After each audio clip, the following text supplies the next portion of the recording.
Today on the Pocket Mastermind Podcast, my guest is marine biologist turned sales success consultant and coach, host of the Sales Experience Podcast, and author of the soon-to-be released book, Selling with Authentic Persuasion. Jason Cutter, welcome to the Pocket Mastermind Podcast. David, thanks for having me. I'm super excited to be here and chat about sales, business, life, wherever we go with this. Yeah. I said before we started recording, been looking forward to this conversation because the story of going from marine biologist to sales is like a massive juxtaposition, and I think the whole career switch thing is a hot topic for a lot of people, right? A lot of people end up in a role or in a career that, for whatever reason, they decide, I don't really want to do this, but oh my God, I'm stuck doing it. So it'd be good to hear about your journey that got you to the point where you decided to change. Like, how did you end up in marine biology in the first place? And then what was it that made you switch? Well, for me, I had in school, I had a very cool teacher. It was a general biology class. It was middle school, junior high school, we call it. Really cool. There was a section of the class where we were looking at fish and studying fish, and at that point, because I'm a little bit older, than some people who might be out there listening, Shark Week was just coming out. Shark Week was a new thing on TV, and I would used to record it on VHS tape so I could watch it throughout the year. I just really got into sharks. I mean, I went from my kind of childhood dinosaur phase into sharks and thought, okay, this is cool. I could do this. I didn't, even at that point when I was finishing high school, I didn't really know what I wanted to do. I just knew that the expectation was for me to go to college. Nobody in my family had ever been to college. I would be the first one in all of my family, like not just parents, but like extended family. And so there was a lot of movement towards that. And so I landed on marine biology. I'm like, let me go do this. And it was something I was interested in, but I'll also tell you from a self-awareness standpoint, not something I was passionate about or knew where I wanted to come out the other end. Mm-hmm. And I talk to a lot of people like that, where they have a degree and maybe I'm interviewing them and it's like, okay, what did you want to do with your degree? Well, I don't know. Like I didn't really have a plan. I just did it. Right. And so there's a lot of people who do that trend where they get the degree, check the box. Some of it's a good exercise in just finishing something, right? There's some value in going to school, learning how to learn, going through the process and then actually completing something instead of dropping out. But for me, I finished and I was tagging sharks. I was working with an organization. I was doing actually a lot of research and activity. And then I couldn't get a job even within marine biology to take it a step further. And basically it required a master's degree. And I was like, I don't know if I really want to do this. I don't know if that's what I want to do. And so, I pivoted from there. I think that's where quite a few people end up going down the rabbit hole, right? Particularly because, now you need a master's, now you need this, and before you know it, you're so far in, and education is expensive all the way around the world now, but in the US I know it's astronomically expensive. So yeah. By the time you're a master's, you probably 150. I mean, nowadays, depending on where you're going for both the bachelor's and the master's, yeah. I mean, it could be a lot of money, and then there's that kind of sunk cost feeling of, well, I've invested so much time and money, I should do this and I should stick with it. It's like chasing the casino, isn't it? It's like, man, the next hand, right? Yeah, I've got so much money, I've already down. Yeah, I've got to chase this thing. So exactly. What was it that how did you end up making the transition to sales specifically? What was that route? Well, the next step after marine biology was that I moved to Seattle, and I thought, so a little bit background on me is I grew up as a shy, awkward, only child, late bloomer. My parents, which they're fantastic parents, but they were analytical. My mom was a banker before she retired. My dad was an engineer before he retired, and they moved up in their organizations. But it's like an analytical, anti-sales kind of household, right? So that's kind of what I grew up in. And then, so I basically always tried to stay away from people. That's why I was gravitating towards marine biology, right? Sharks are way safer. And people joke all the time. It's like, well, I deal with sharks now as salespeople, but sharks in the water, they have one direction. You know what they're going to do. You know what to expect, right? They're much safer than humans sometimes. So I avoided public roles, like working with customers, working with people for a long time. I worked in a restaurant and I didn't even want to wait tables. I'd rather work in the back because I didn't want to deal with people. And then I moved to Seattle. I got a job at Microsoft doing tech support because I thought, okay, well, I'm getting okay with people. I can solve problems. I like computers and technology. And so maybe I'll blend those together. Did that for 2 years, found out I did not want to do that either. And that, that wasn't what I was passionate about. What did you take from that role? Did you find anything? What did you learn during that role that potentially you were able to then carry forwards? The biggest thing is being able to help people solve problems, come up with solutions, and then also communicating at a really skilled level when it comes to providing steps or providing solutions and walking people forward with things, right? So we were the last group to work in tech support at Microsoft before they outsourced it overseas. Like literally we helped train and then got our jobs replaced by people in China and India and the Philippines.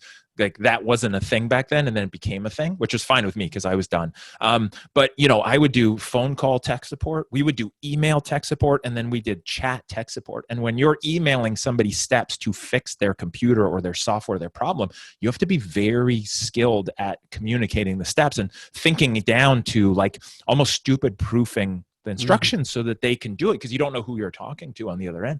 And that's really played a big role, especially from an operational standpoint. The way my brain works is to communicate, like, make this step or make this process, anybody can do it.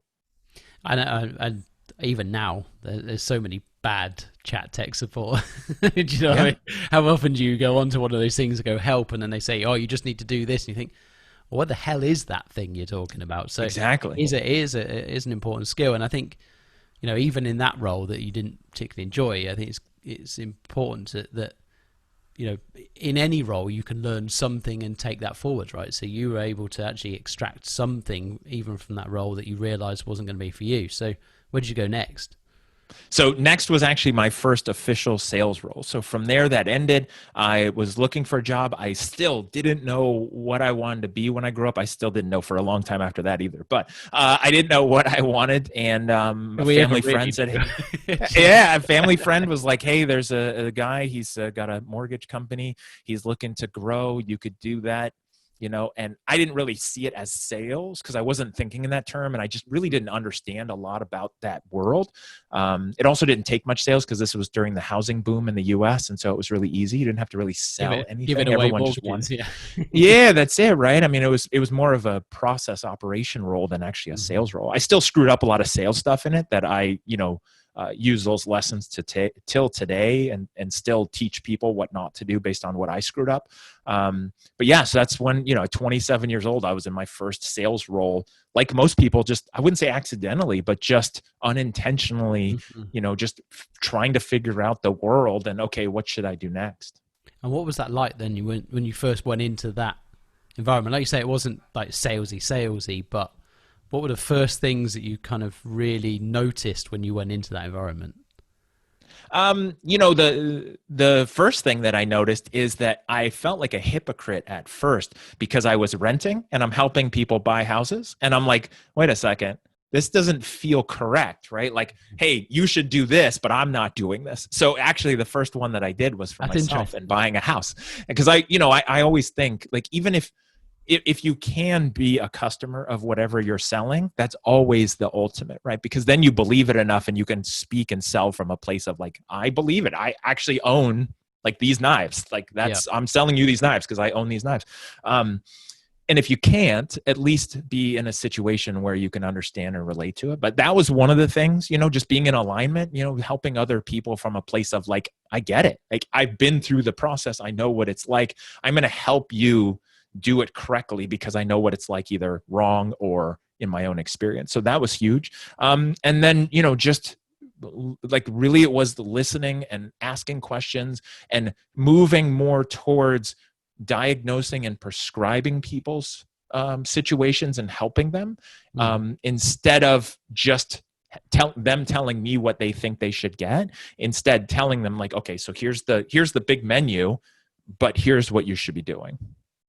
So getting to understand the customer, right, which is a massive step where so many salespeople fall down. It's like, here's my agenda. I'm going to project it onto you, and eventually it'll stick to some people rather than listening to what the customer is actually saying and what their needs actually are. And it's interesting you were talking about that initial transition, because it's quite a big jump, isn't it? Right, to go into that kind of set, and also to not be a customer of the products that you're selling, which is so often the case, right? But you look at so many, particularly in that kind of market, mortgages and investments and all of that kind of stuff. There's so many people out there selling you all of these products that never used in their life. And it's really, I think it's important to kind of find, when you're looking around for products and services, is try and find people that do have the real life experience, because they're going to be listening to you from a position of where you're coming from, an empathetic point of view. So I think it's great advice for any budding salespeople is try and get into an industry, at least when you're starting, that potentially you could be an owner of the product, right? Because if you're 22, you're not going to be an owner of a Lamborghini most of the time, right? Right. So right. like, And I think that's important, right? I mean, you see that a lot, let's say financial planners, investment, people who are helping people with their investments. And it's tough because I've seen that all the time where they're in their own head, there's a battle because it's like, hey, I'm going to help you invest your $1 million. And then the question comes up, it's like, well, what are you doing about your investments? What do you have? I don't have any. Like I need to make money from you and then I can invest it. And so there's that balance. And sometimes you just have to roll with it and be confident and have a team behind you, right? Because the company is solid and you're helping people, even if you're not a customer of it, right? Like you said, probably very few Lamborghini salespeople own Lamborghinis because that's a different bracket. It's a different person. But then at the same time, what I see if we go smaller with that is, somebody that works selling Fords and they drive a Honda, and it's like, well, how can you tell me to buy a Ford when you don't even own a Ford? And I've even seen some car dealerships where if they hire you as a salesperson, the first thing you have to do is buy or lease one of their brand's cars and have it. Like that's a requirement. If you're going to work at this Honda dealership, you have to buy or lease a Honda so that you're a customer of it. Yeah, I sold cars years ago, and they gave us a pool car so that at least you were driving around, and funny enough it was Ford. So we were driving around in Fords so that otherwise it looked ridiculous when you turn up to work and leave work and you're in a different branded car, right? So yeah, it makes. But one thing I'm interested is, like, so when you talked about being the shy kid when you were at school, and I was very much the same, how did you find that when you first went into sales? Because then you'll go massively out of your comfort zone. Yeah. So, a bunch of experiences before then had kind of warmed me up. So, like I said, when I was in college, I had my first kind of like public facing job where I worked at a restaurant, and I didn't want to wait tables because, again, I didn't want to deal with people. So I was bussing tables, like I was cleaning tables because that's safe, right? Okay. I could just fill waters and take plates, but I don't have to deal with anybody. Like there's no pressure. And then of course they moved me up and I agreed, and I was like, okay, I think I can do that. And then I did it really well for years, and I actually really enjoyed it. And it's funny too, right now, if I look back, if I were to go back to being a server in a restaurant now, knowing what I know about sales and persuasion and customer service, and not manipulation, but just like helping people get what they want and have a great experience, it'd be so fun to wait tables now. I just know I would crush it, and everyone would be way happier than they even were before. Because and if you ever dine with a professional server, there's a different way they handle it, and they're not just upselling you appetizers because they want you to spend more. Like they're making professional suggestions and they're trying to help you have this experience. So anyway, so I waited tables, and then I did the 2 years at Microsoft doing tech support, and then that was kind of like warming me up to dealing with people and interacting and asking questions and just kind of get comfortable.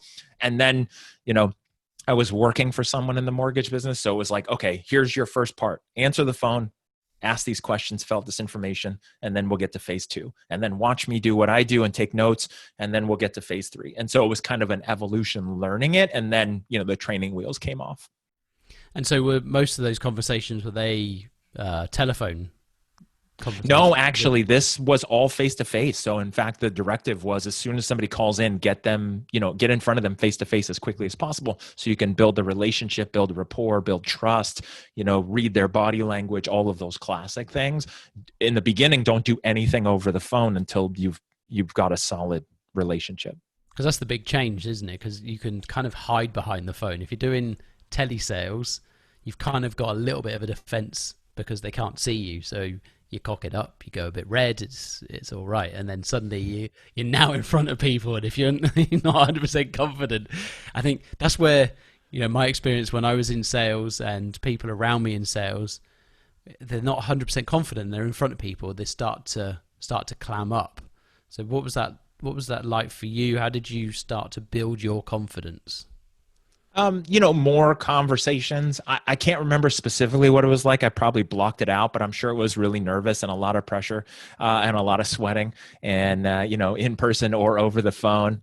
Some of it's just the pressure and the nervousness and helping people at that point get into the largest debt of their life, right? Like, okay, you're going to get $500,000 in loans to buy a house. Like that's a lot of pressure and don't screw that up, right? It's like, food, shelter, and safety. Those are like the main things that humans need. And, I'm messing with people's shelter. And so there's that pressure, but it's just doing it over and over again, repetition, the confidence. And then later on in life, what I realized is not nervousness and just being bad at it, but there's some level of just if you're nervous and or you're just kind of you're just a human having a conversation and not perfect and not polished and not like, super slick. There's a part of that that's actually more beneficial because perfect, slick, smooth will actually trigger people's brains to wonder like, what's the catch? Are they trying to rip me off? Or what are they trying to do to me? Because we're conditioned to be worried about the super slick person, like the salesperson. Yeah. And so if you're not perfect, if you have some flaws, or if you just kind of stumble or you mess something up, people actually will appreciate that because it means, okay, this person, fundamentally, this person is kind of a mess, has good intentions, seems like a nice person, seems like they really want to help. And, they're probably not trying to rip me off because they just seem like a human. I think that's good message for anybody because you're gonna get more confident with the conversation as time goes on anyway. But you're right, you don't want to be slick Rick and absolutely because everyone smells that. They're like, oh, this is way too smooth, and it does need to be. And the other thing you said there, like having a human conversation. The interesting thing is, most of us are selling something all day, right? Whether, in our relationships, whether we're even the customer, we're still selling in some way. But suddenly when you get put into a sales environment, a specific, like now you got to sell this, everyone clams up. It's like, shit, it's like going on stage, right? And yeah. It's good to remember that it is a human conversation and I think what happens is a defensive mechanism. We tend to talk at the customer rather than actually using the power to ask the questions, right? And then you don't have to say half as much. That's one tactic that I used to. Exactly. And I think that's important. And that's the one thing people ask me all the time is like, what questions should I ask? What should I do? It doesn't matter. Just ask more questions, talk less. It's another human. Here's the fundamental thing I tell everyone, and this is important for anyone in sales. And I deal with a lot of people who in sales accidentally, kind of like I was, right? It wasn't their lifelong goal. They didn't wake up. They weren't a 3-year-old playing, lemonade stand in their bedroom selling stuff. Some people do. And then those people go on to sales. Most other people fall into sales, right? They accidentally end up in sales because maybe they don't have another option or they don't know where they're going in life. And so I deal with a lot of people who are in there and they're just like, how do I do this? And I'm worried about doing it the proper way. The fundamental thing to keep in mind is what you said. It's just another human, right? It's another person. Remember that, just like a conversation with anyone else. The other thing to always remember, and this stings a little bit, hurts a little bit, nobody cares about you. Literally, nobody cares about you. They don't care about your feelings. They don't care about your company. They don't care about your awards. They don't care about your feedback, your surveys, your testimonials. They want some of that, but they don't care. They care about what are you going to do for them? Like, what's in it for me? That's all they care about. And how is this going to help me? And so, like you said, like the monologues and the talking at them and just like vomiting all over them and just kind of saying a lot and hoping it convinces them, you don't have to do that. And some salespeople, like, they're worried they don't want to do that. That's perfect. Don't. Just ask more questions.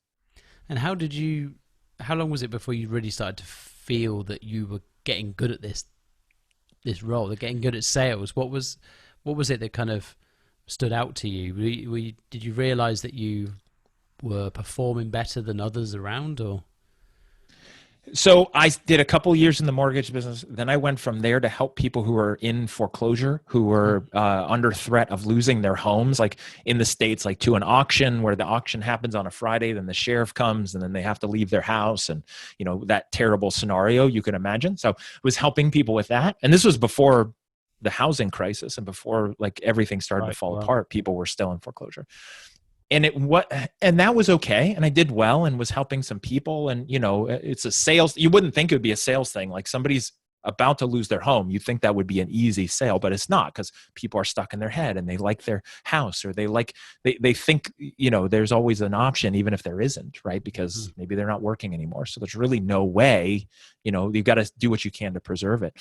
And it wasn't until another job where I switched from face-to-face to over the phone, managing a company where we were helping people in foreclosure and doing it at a bigger scale. And I was running teams where the stuff I was able to do over the phone to help people move forward and like agree to, let's say, sell their house or to sign up for some kind of program, stuff that I thought you couldn't do over the phone, we started doing and I was doing and leading a team. That's when I was like, yeah, I think I got this. Like, I think I figured it out.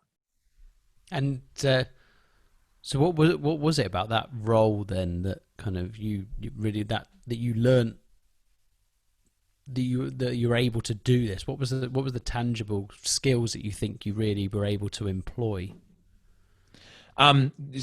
Just at a deep level, setting up a process where it's taking someone through the conversation. And it was many calls. It was like structured many calls, like just of discovery, but uncovering their situation, uncovering their needs, and then building the facts around it, and then giving them a customized diagnosis and prescription, right? That says, okay, based on your situation, here's the facts. Yeah. And then based on that and what you told me and your goals, here's what we need to do. And this is what we should do. And then just stepping into the role of being a professional who's going to guide them forward. Where did you move from there? So from there, I went to a different company helping people with credit card debt. So we had programs through credit counseling, people again in financial situations. And that was interesting because I'd never done that before. I'd never sold that. I'd never, been involved in that industry. I was hired as a manager, and they said, okay, before you can have a team, you need to figure out how to do it yourself.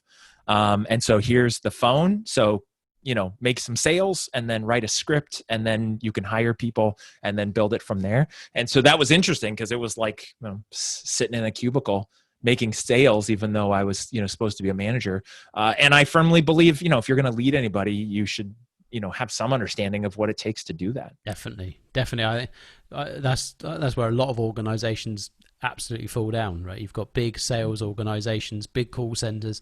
The guys that are the C-suite of those organizations have hardly ever set foot in there. They don't really understand the challenges that the guys on the front line are facing.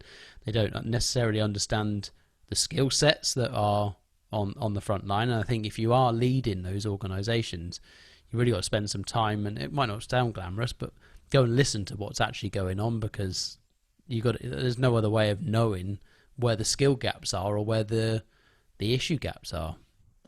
No, and that's totally true, David. And the big thing that I see, and this might upset any sales managers who are listening to this, is that generally what happens is sales reps, usually good sales reps who also want to lead, they move up to sales manager, right? Yeah.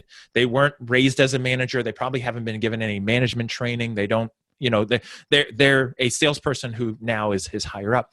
what happens is they generally are really good at sales. So then they sell up the chain and sell everybody on why it's not their fault, why the team it's not their fault. Maybe it's the leads, right? They need better leads, and it's never sales. And the challenge is, like you're saying, if there's a disconnect in the C-suite or, the VP level doesn't have an understanding, hasn't done it before, doesn't have enough of an understanding from time on the floor, they're going to buy what the sales manager is selling. And then the organization is always going to be challenged because instead of them making an informed decision, they're just buying the story. And then, it's tough to change from there and succeed. I've seen it over and over again, and particularly with outsourced contact centers, because you've then got extra incentive for the real issue to be hidden, right? So you've got like you said, the guy who gets promoted into the role probably hasn't been given the training, who is then protected. They're protecting themselves against their team's performance to their leadership. The leadership is then protecting themselves to the organization that's effectively hired them in as the outsource. So the truth never makes its way through. And I think so many organizations underperform thinking they're at terminal velocity because that's what they're getting told. This is our conversion rate. This is as good as we can get. I've been into those organizations and it's not true. On many occasions, right? Yeah, and I'll tell you, it's funny because when I worked at a company a long time ago, the one where I switched to the phone sales, I didn't want to be in sales. So funny. I was doing some sales beforehand. I got hired on that company as an operations director. Like, I didn't want to do sales. They already had their VP of sales. So I was kind of like the VP of operations.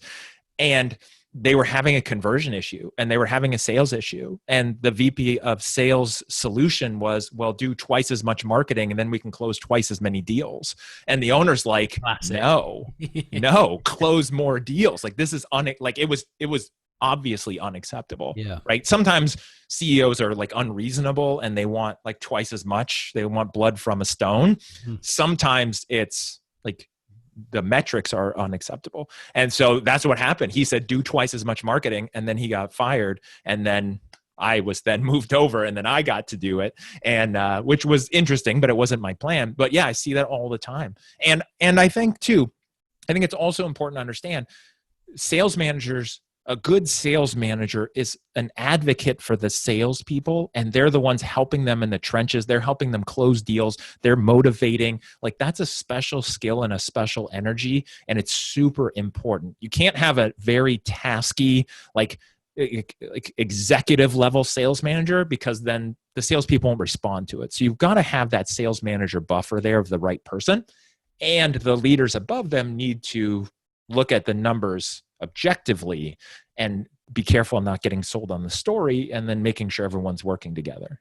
And that's where getting close to it really comes in, because you can, by getting close, you'll know whether the metrics are bullshit or not, right? You say, well, 5% conversion, 10%, whatever it is, you'll get an understanding of where they're dropping out. You've only got to listen to a day's worth of calls and maximum, right? And you'll know how many were lost just purely down to the skill gap.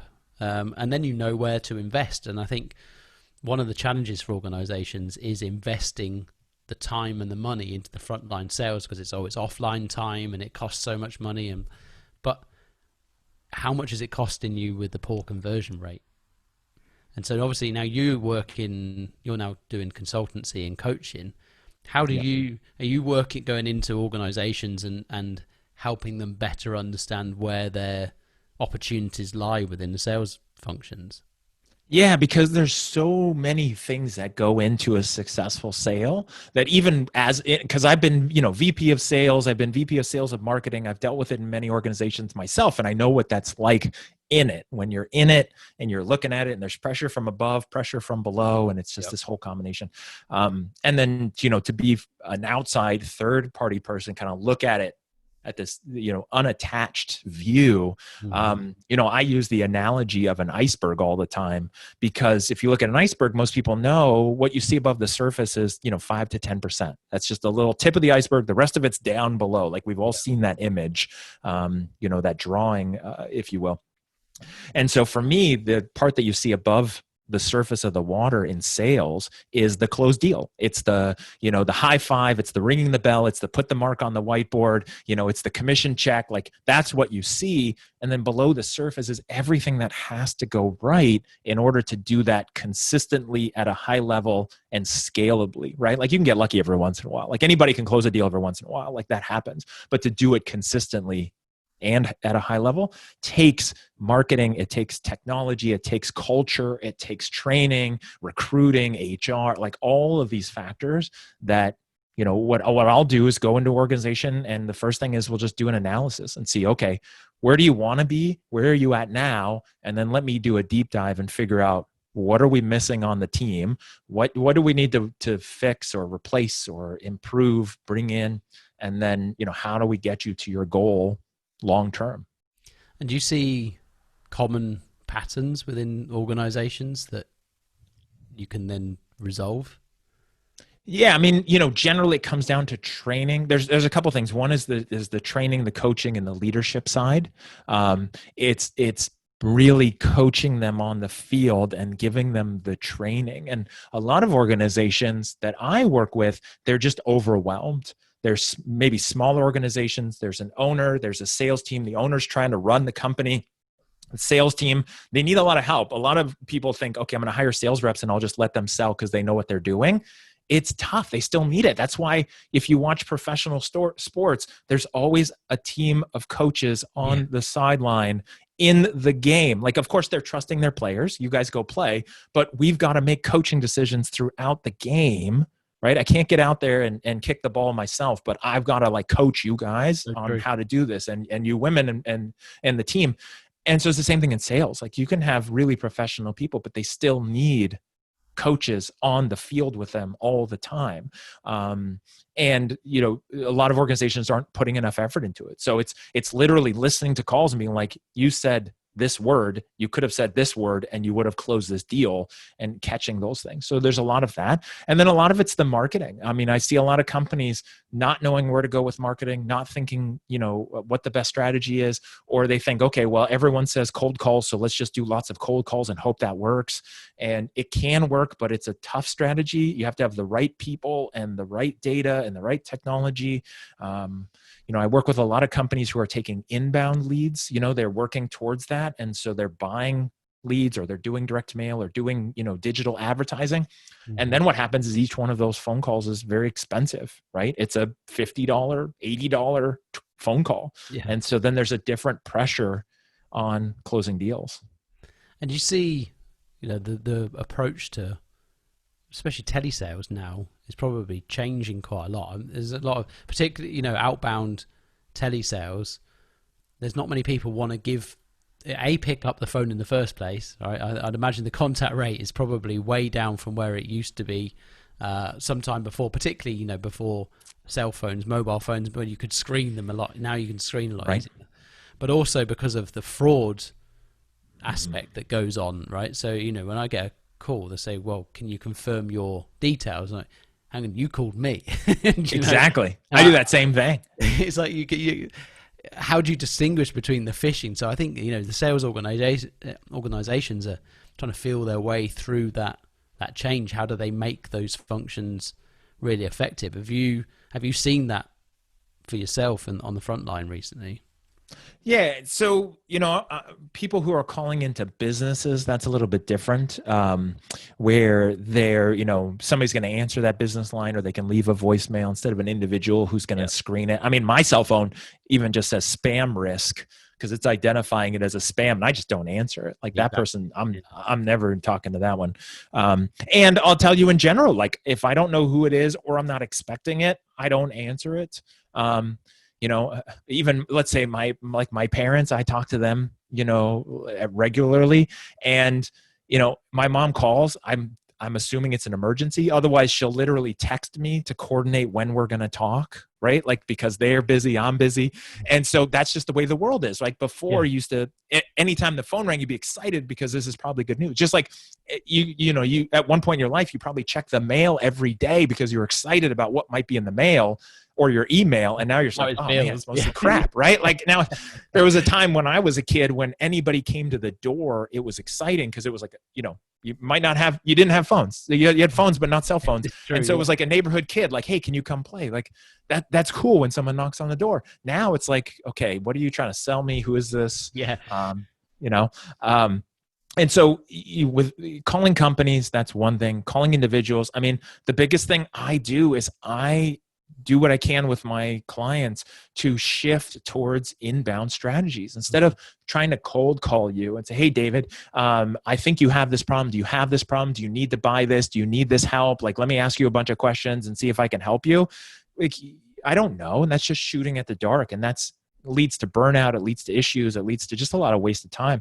I would rather do whatever I can with a company to have you, when you know you need some help, go, okay, where can I find help? Oh, here's this company, let me fill out their form or let me call them. And then it's a different conversation, and it's obviously more expensive, but it's more valuable, and it's a better way to start a relationship just in general. And, a lot of it is that. And I think because people can go online and they can do a chat, like, hey, I need help. I want to chat, or I want to do SMS.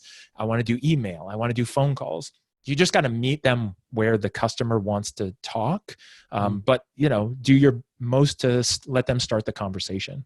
And that's really knowing the customer in the first place, isn't it? Where are they hiding? Where do they hang out? And communicate with them in that medium now. Because I think, like you say, times have changed massively. It used to be everything was just on the phone, but organizations now have to evolve to communicate via digital methods, but then make it easy, because lots of people still want to have that voice conversation. I do personally. You want, particularly if you've got a problem, you want to speak to a human and say, hey, exactly, how do I fix this? But you've got to make they've got to make that easy for them, because many places deliberately make it difficult now, and it becomes frustrating.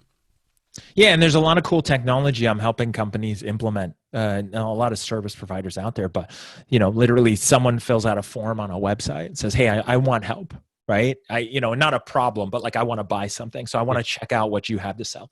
And so then they'll get a text back and say, hey, we got the form. When would you like to talk? And it's all automated. It's all AI. It's bots going back and forth in a conversational, like, intelligent way. When do you want to talk? Can you do 3:00 tomorrow? I can do 2:00. Okay, that sounds good. We'll call you at 2:00, right? They're texting back and forth, setting up that appointment for when they're ready, instead of like that call instantly, which is like, hey, you filled out a form. Do you want to talk now? No, I don't, but I filled out the form. And then what happens is the technology at 2:00 tomorrow will actually call the person and call the sales rep and join the call together. So no one has to think about it. And then they can have that conversation when everyone is ready. The world has moved on quite some way, hasn't it? It's so crazy. It's so crazy. And it helps because there's so much noise, right? Like, running banner ads or running ads on Facebook, everyone sees those ads and they just scroll by. So you've got to do different things to get people's attention in the right way so that you can help them. So how did all this then start to come together and form the basis of the book? Because I'm interested in where that idea came from. Yeah, so as a awkward kid with a marine biology degree, with a very messy, windy path through life, that I struggled with in my head a lot, because I was like, I didn't do the formula. I didn't do the American formula of go to college, get a degree, get a job, start a family, buy a house, like go through this like linear path. But I spent some time looking backwards, and I said, what have I trained salespeople on? What have I done to be successful? And not in a like natural born salesperson way, and not in a manipulation way, and not in a like, let me teach you these closing lines and tactics. Like, there's people out there who write books for tactical stuff. Like, here's what to say and here's how to control people. Instead, it's just like, okay, what's the mindset? What have I done? What have I taught others? What do I know works really well that applies to anything that you're selling? And like you said earlier, like everything in life is sales. And so like, how do you apply that anywhere? And I just put that framework together and just started writing, and here we are. So talk us a bit through the book. What is it? How does it structured? What's it covering? So the title again is Selling with Authentic Persuasion, and there's 3 sections of the book. The first one is the authenticity piece, and that's about self-awareness. It's about where our fears come in from a sales side, where that's limiting us, where it challenges us, focusing on your strengths, and then also the traits that I've seen that successful salespeople have that can be learned, right? There's, obviously you got to be able to communicate and you got to be able to talk to people. And if you're a pure introvert, sales is always going to be hard for you. But there's some traits like curiosity and persistence and these things that you can learn. If you don't have them at a high level, you can develop them, right? I'm all about making someone into a salesperson, not assuming that you either are or are not, but that you can become one, right? Like you can become better at sports or working out or anything you want. Like I view sales the same way. There's people who are going to perform at a top level and they're just born for it and they have the perfect combination. They're the LeBron James, Michael Jordans of the world, and they've got it and they work really hard, 18 hours a day for 20 years and they've got it. And then there's people who can do really well. And so the authenticity piece is about that. And then why you want to sell and getting in touch with that, because sales is full of rejection. Sales is tough. And so you have to have that foundation in your head first if you want to have any shot at it. Otherwise, you're going to fail out and you're going to struggle. And then the second section of the book is about the persuasion piece.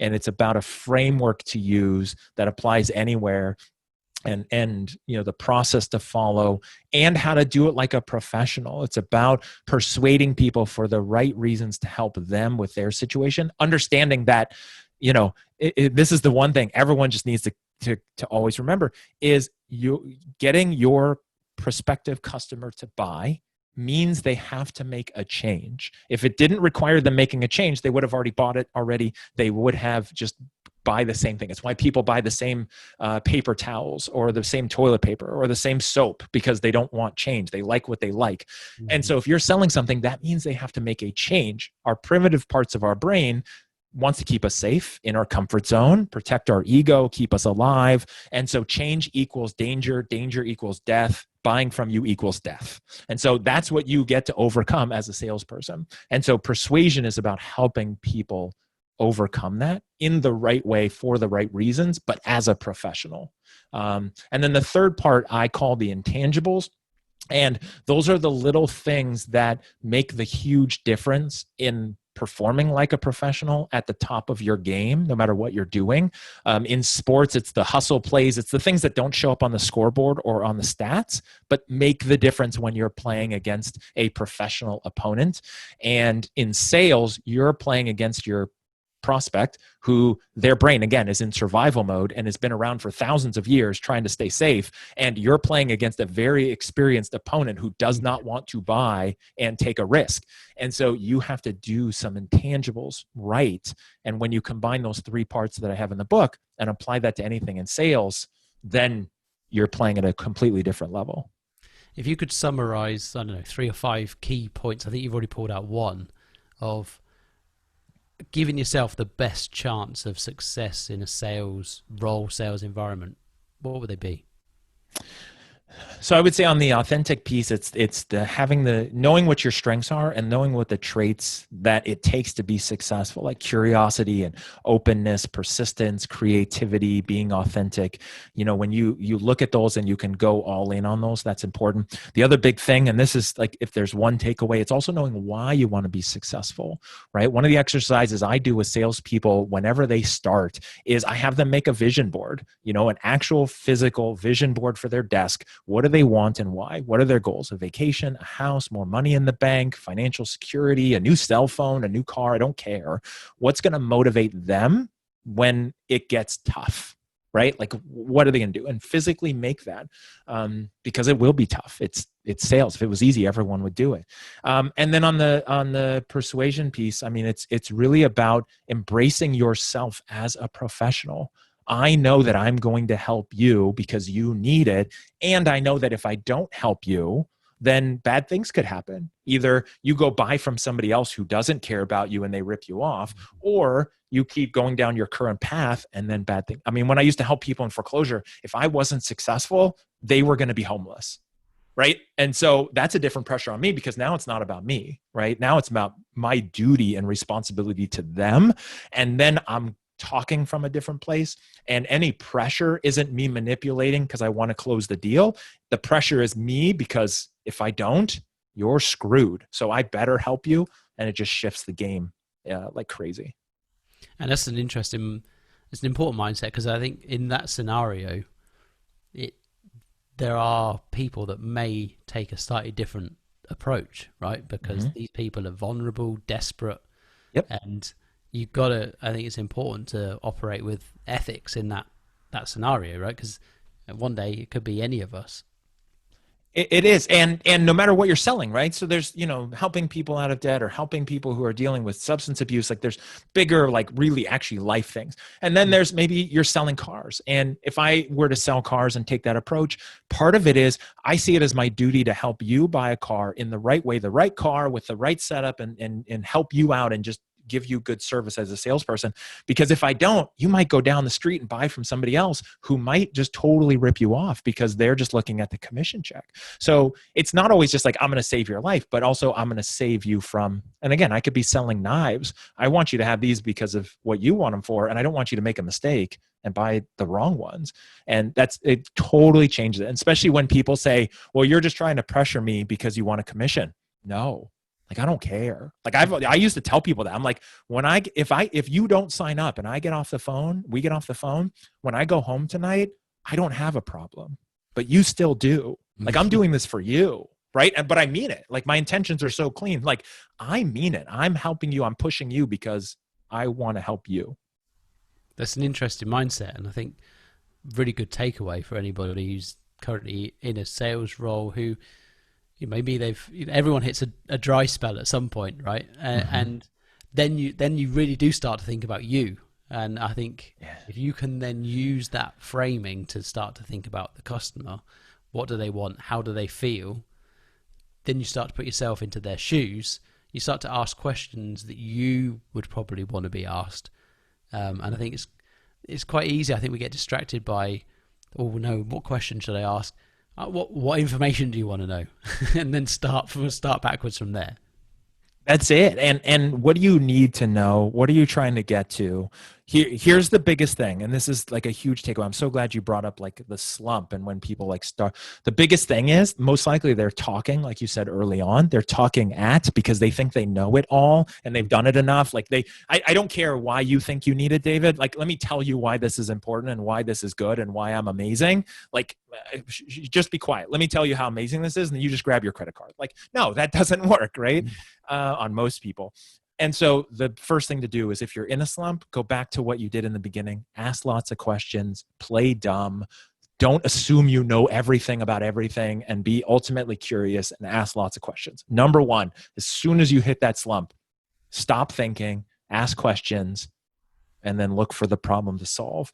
And the fundamental question you should always be able to ask is, why does this person, why does my prospect, why does David need what I'm selling for their reasons? Why does he need it? Yeah. Why does she need it? If you don't know that, then you're just shooting in the dark and you're hoping they're going to buy. If you know that, then you can solve it. The other error I would say is I've seen over and over again is just listing a menu of all of these benefits that are only benefits if they apply to that person, and even more so, right? You see it now, particularly with technology and a lot of outsourced contact centers. Is all of these? There's how many megapixels the camera's got, the refresh rate on screens, and doesn't matter. Doesn't care. If you try to sell me a camera that way, like, I literally don't give a crap. Yeah. Like, you will lose me in a second because I don't care. Some people super care. I don't. It would be terrible if somebody came at me like that. I know. Nope. And it's just a long list of all this stuff. It's kind of about, well, find out why the customers called you or walked in the first place. What's motivated them to initiate that conversation with you? There's your first starting point, and that gets missed so many times that I've seen through different sales organizations. 100%. So I've got a few extra questions for you. I've really enjoyed this, but they're more off-piste and different to the what's about you, but they are related. So, first one: do you have a morning routine? And if you do, what does it look like? So I'll give the disclosure, which was I didn't have one for the longest time. I've tried some in the past. They've never been successful. I've gone back and forth to you must have a morning routine and you must not have a morning routine. And so I've not always done it. It's only been recently that I've been working on it. Now my morning routine is I wake up, I set the alarm 5:30. Usually I try not to snooze, but I'll lay there and kind of think about stuff and kind of get warmed up for the day. And then I'll go for a walk for 30 minutes, just around where I live and kind of get moving, listen to podcasts, listen to audiobooks, get my brain kind of going. And then I'll come back home and I'll journal for a little bit. I've been using this thing called Headspace, which is a meditation, like a walkthrough kind of app for helping with guided meditations. I might do some reading, then take a shower and then kind of dive into it. And, that's been helpful, kind of start the day and kind of warm up in the day instead of diving right into it. Yeah, I'm a bit like you. My morning routines have gone up and down and various times. And I think you've got to find what works for you. And the reason I asked this question is that so many people have the same kind of experience. Like they do have one, they don't have one, it changes. And I think hearing how other people start their day can give ideas to anybody else who's thinking, well, maybe I could get more out of the beginning of the day. And the thing I would say too is that for me, it's been an evolution and it's been a process of addition. So it didn't start with this whole process. The first thing I was doing was I was doing some journaling, but then I was like, okay, I just want to walk and get out of the house first thing in the morning, get moving. So I was just taking a 30-minute walk, coming home, and then diving into the day. And then I started doing it earlier and expanding kind of my personal time before starting on work stuff. And so a lot of times I see this, okay, you've got to set up this time, you've got to do all these things. And it becomes this tasky assignment to have a morning routine, which then is not the purpose of you having like this time for yourself in the morning. And so just take it bit by bit, right? Just like a diet, like crash diets usually fail when you go, I'm not going to eat carbs ever again, right? Okay, cool. That's good for a week. And then, you eat a bag of chips and then you're just like off the wagon. Instead, just like, one thing at a time, right? Just make one change, play the long game. Life is very long. If you could do one thing different for the next 2 months, and then add to that, that will literally change the game long term. Yeah, and I would add to that is if you want to go from waking up at 7, 8, 9 to 5:30, do it in small increments, right? Go back 15 minutes 100%. at a time. Don't rush it because you'll do it for the first day and bounce. You might just about get your way up, but by the end of the first week, you're snoozing. I can guarantee. And I'll tell you, just like the vision board for sales is the one thing I've learned for myself is why do I want to do it? Yeah. The why, not just because I feel like I should, not because I have to, not just because, some other celebrity or entrepreneur or millionaire has their morning routine and I want to be like them when I grow up, but why do I want to do it? Why is that important to me? Same thing, like people who want to get up and then go to the gym and work out and they do it for a couple of days and they fall off. It's why? Why would you want to get up in the rain to go to the gym or go for a run? Why does that matter to you? Right? Yeah. Do you want to lose weight? Do you want to feel better? Does it make you feel good about yourself? That's if you don't have that, then you're hoping and it's going to fail. Yeah, you've got to have that strong why. I think it's I heard a story about Michael Phelps. I think he only ever missed one 5 a.m. training session. That was because of a wedding or something. And it's not because of motivation, right? Because motivation's only around when you're sat in the comfort of your sofa of the evening. It's not there at 5 in the morning. So you've got to have that reminder to boost that motivation back up and and start to build that discipline in, because even though it's beneficial for you, you like you touched on earlier, the body wants to, the human in us wants to stay the same. It doesn't want to change, and there has to be a period of adjustment. So yeah, good advice. 3 books that you'd recommend and why? So this is always a fun thing for me. So I would say Love Languages is a super good one. And it's always a fun, recommendation. And it's not just a relationship thing. It's also a business thing. Mm-hmm. So I think the 5 love languages, that's a really good one if you're not familiar with it. It's super helpful. If you're leading and managing a team, understand this. The 5 love languages, basically it's people there's a certain way they feel loved, right? Whether it's gifts or affirmations or quality time. Don't treat everyone the same. Don't treat everyone like you like. If you like gifts, don't give everyone gifts because they won't care, and then your feelings will be hurt. So that would be one of them. I'd say also, one of the business books that had the biggest impact on me was The E-Myth Revisited by Michael Gerber. It's about why most small businesses fail and how to do that. And, most people start a business because they like doing something, but running a business is about so much more than just making a widget or building websites or whatever it is. And so there's a ton to it.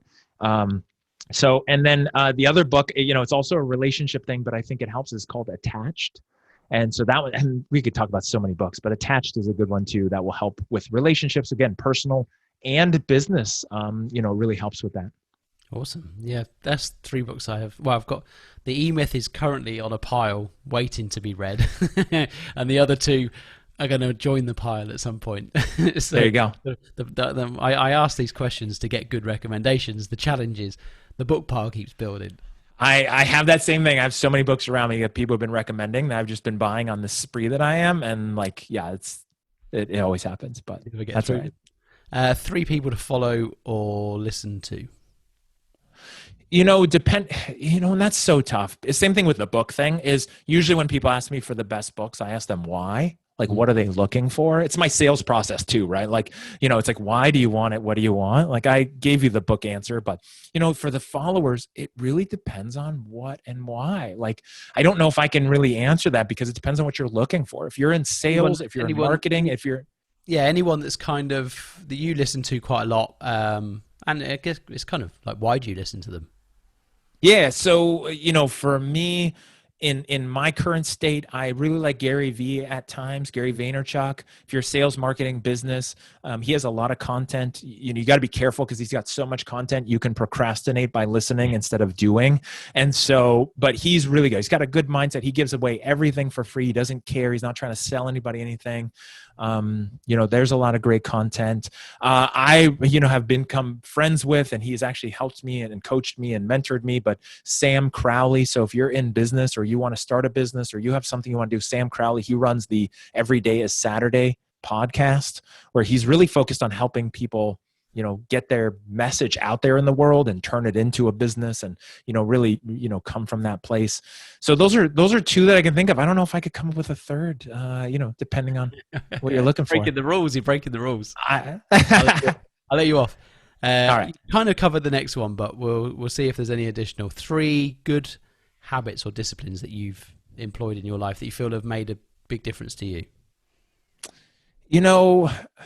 One of the biggest habits I'd say is grace. I know this sounds like a weird one. It's not what you're looking for, but it's exactly the grace and it's the grace and understanding in my own head to understand, like, A, I'm human. B, there's, I'm not going to say there's only so much time in the day because you can get a lot done in the day, but it's a marathon and a sprint, right? Get done with a day like, man, I could have done more. Mm-hmm. Okay, do it tomorrow. Like, that's okay, right? Life is very long. Another habit that goes with that is I have my vision board, and then I actually have my remembering board, right? I actually kind of scrapbook digitally and then print them up and put them all over my office, which is, what have I done over the last 2 years, especially in consulting, right? I started with nothing and here I am now. And it's like, I try to remember, because you get so stuck and you're like, man, I feel like I'm not winning, or I could be doing more. I could be selling more. I could be making more. I could be doing this. And then I look back and go, oh my gosh, like, I've done so much. You don't want to dwell on it, but be like, you got to celebrate it. Like, that's pretty amazing. So that's been a big thing too, is like looking forward, also looking back, having the grace. And then, taking breaks throughout the day to just kind of disconnect for a minute, right? And step away and kind of regroup, like take that time out throughout the day, take, little timeouts when you can. I'll go for walks during the day, working from home. I'll, sit in a different room and just kind of chill instead of just grinding away. It's good to just disconnect, just take a little break, right? Like if it was sports, like that commercial timeout, that halftime, take a little bit and then, get back in there. Particularly when you're not tied to being in the traditional 9 to 5 all the time, like use the time wisely. You end up, I personally find doing what you just said, you become more productive when you do sit down and focus rather than just trying to drag stuff on for hour after hour. And for anybody who's like for themselves or any, just work in bursts. So the Pomodoro technique is really well. I'll do that. I'll set the Pomodoro timer on my phone for 25 minutes, 20 minutes. And then I just know it's a sprint. It's a mad dash. Just crush it for 25 minutes, then take a 5-minute break and then do it again. And your brain can only focus for so long. And then you start diminishing returns on your effectiveness. Even if you're in a cubicle making calls, you can't grind 200 calls in an hour, right? You can only do so many. And then it's like, man, my brain is fried. Step back, then go back in again. Smart advice. 3 tools, systems, services, apps, whatever, that you use a lot and you couldn't live without. So one is the Pomodoro. So there's a bunch of free apps there where you can download it, which is cool. You can also do one on your computer. There's various ones. I have a Pomodoro plugin for Chrome. And what's good about that is one of the things that happens, especially, most humans are the same. We get distracted. We're procrastinating. It's like, I know I should write this, but I don't really want to. So next thing you know, I'm on LinkedIn or I'm on, the internet. I'm guilty of that all the time. Yeah. Yeah. Right. So we all do that. Right. And I'll do it and say, okay, at least I'm doing business and I'm like networking, but no, I'm just procrastinating. Yeah. And so there's like Pomodoro timers that will also block all the internet that you don't want it on there. And then you're basically on timeout for 25 minutes and you have to focus. There's an app called Cold Turkey that does that too on the computer, where literally it blocks everything on the internet. You can't do anything and you can't override it. You can't admin password. You can't cancel it. Like, you are in internet jail for 25 minutes and you've got to work. That's really good. If you're in sales in a cubicle making phone calls, do that. Like, cut them all out, put the phone away, like just limit. So those are really good. Also the app I mentioned earlier, which is meditations, called Headspace. Like, it's a really cool guided one. I am not good at meditating. I do what everyone does, which my brain is spinning all over the place.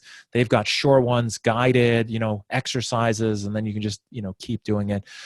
So those are the main ones. And then what I would also say, and this is kind of a different one, but I use Gmail all the time. I know most people do. One feature I didn't realize is you can snooze emails. One of the challenges with emails, you look at your inbox and your goal should be inbox 0, as they say. It's tough to do because you look at it and go, man, I don't want to respond. I don't have time. There's a snooze feature built into Gmail and some other emails where you can snooze it for a later time, right? So I know I got meetings and stuff I got to do for the next 3 hours.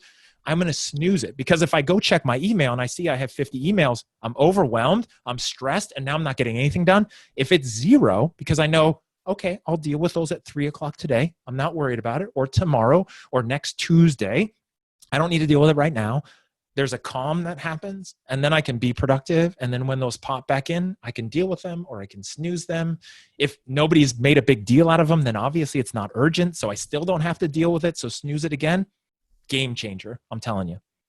Similar to Tim Ferriss has talked about this, isn't he? Kind of like he batches his emails into once a day or once a week or whatever works for you. So yeah, it's a good idea. And that's good, except most people, and I'll speak for myself and people I've heard who are productivity experts, the advice is to only check your email once a day. Well, we can't. Right? You just can't. You want to check it. You want to see if you're missing something. Like, it's tough to break that habit and go, okay, I'm in so much control, I'm going to check it once a day. No. Instead, check it all you want, but it'll be at 0 because you've snoozed it. And then because there's this, what am I missing? This FOMO, this worry, like, is there something in my inbox I need to deal with? But if there's one email because there's only one new one, then like, that's easy. Then deal with that one. Can I do it in less than 3 minutes? If not, snooze. That's it. I like that idea. And the last question, if you could spend an hour with anybody, dead or alive, who would it be? I would say I'd probably go with something cliche, which would be Tony Robbins. And I wouldn't have always said that. And I would usually be anti like this big name and this big person, but just I've seen him live, and the energy and just the wisdom and then outside perspective, just because he's been at the game for so long that just the gems from that would just be like, okay, where am I? Because I know that I'm limited in my life because of what I know, right? That we're exactly where we are because of what we know and what we do. And so that kind of outside perspective, I mean, the fact that people pay him $1 million a year for his individual coaching, that's where it starts. Yeah. There's probably some value there. It's probably some good stuff.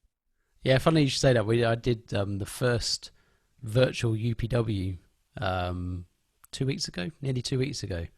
And yeah, he's fascinating. He's a fascinating human being. I think his communication skills are unbelievable, absolutely Yep. unbelievable. So I think he's a very fascinating choice, and definitely Yeah. be on my shortlist. It's hard to pick one, isn't it? It is super hard. Right, we are well and truly over our time, so apologies for that. But where can people find you if they want to track you down? Best thing is jasoncutter.com. So it's JSONCUTTER.com, just like it sounds. I have made that into a hub for all of the various things I have going on. So whether you want to talk to me about consulting, there's a link to my consulting website through there. You want to buy the book, I have a free ebook. I have an online course. You can book a time to talk to me about sales to see if it's something I can help you with, either individual coaching or consulting for a business.